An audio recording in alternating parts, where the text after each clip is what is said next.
Hello and Happy New Year, Mayor and City Council. I am Andy Kenyon, the Director of the Parks and Recreation Department.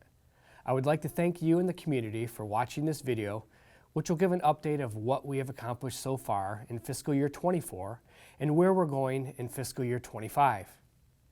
The Parks and Recreation team has been very busy during the first half of the current fiscal year.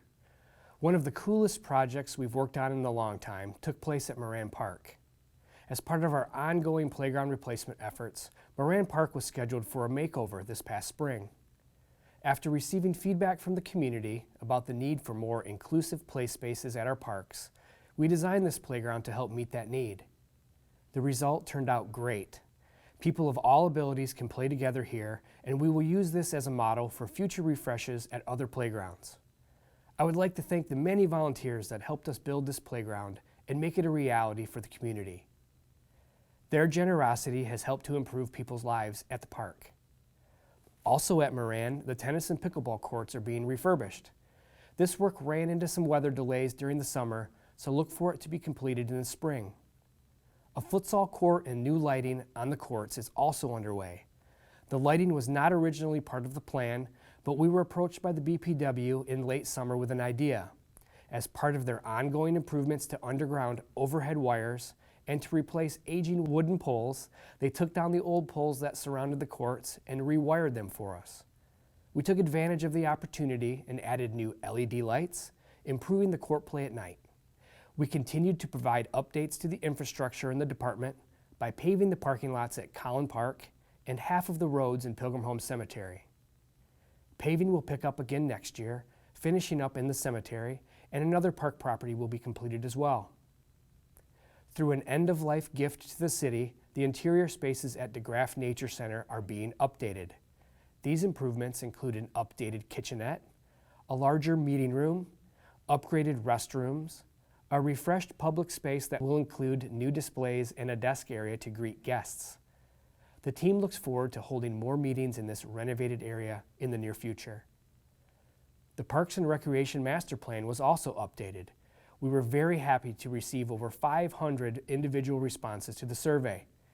The 5-year plan helps set our priorities and goals for the future and is a requirement for application for state grants.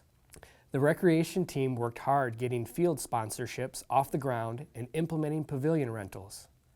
Attendance at our special events have really taken off as well.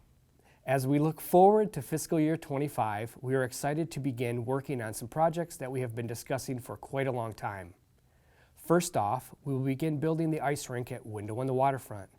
While the actual construction of this will likely be discussed by Assistant City Manager Matt Van Dyken, the Parks and Recreation team is planning for the operation and programming of this new addition to our system. As you are aware, we had a team of people tour various ice rinks throughout the Midwest last year, gleaning knowledge of how rinks actually work. This winter, we have begun the process of finding out how to best operate and run the rink. Our newest recreation programmer, Joe Husing, went on a fact-finding mission to some of these same places to learn how other communities operate and function on a day-to-day basis and how they manage the ice. The team has also skated at these rinks and ribbons to learn firsthand as guests what works and what doesn't. We'll use this data to make sure we do everything we possibly can to ensure a positive experience for our guests when the ice is open for business in the very near future. Much like we did at Moran Park, we will look to update 1 or possibly 2 playgrounds during fiscal year 25. Next on the list are Water Tower Park and Holland Heights. Both structures are very old and in desperate need of an upgrade. We will be purposeful about continuing to find inclusive play elements to add at each of these locations. The Recreation Center is finally becoming a reality. We will begin the planning and design process for the center this fiscal year in hopes of building it in a couple of years. The team has already begun visiting other recreation facilities in the area and will stretch out to other similar-sized communities in the Midwest later this year. The recreation team has been dreaming of this building for a long time and is excited to have this space for the community to enjoy. And lastly, the team will continue to work on some deferred maintenance items. These items and updates include signage and trails at Veneralty Farm, boardwalk and railing repairs at Collin Park, and site work at our sports complexes. Thank you very much, and we are looking forward to the next fiscal year. Have a great day.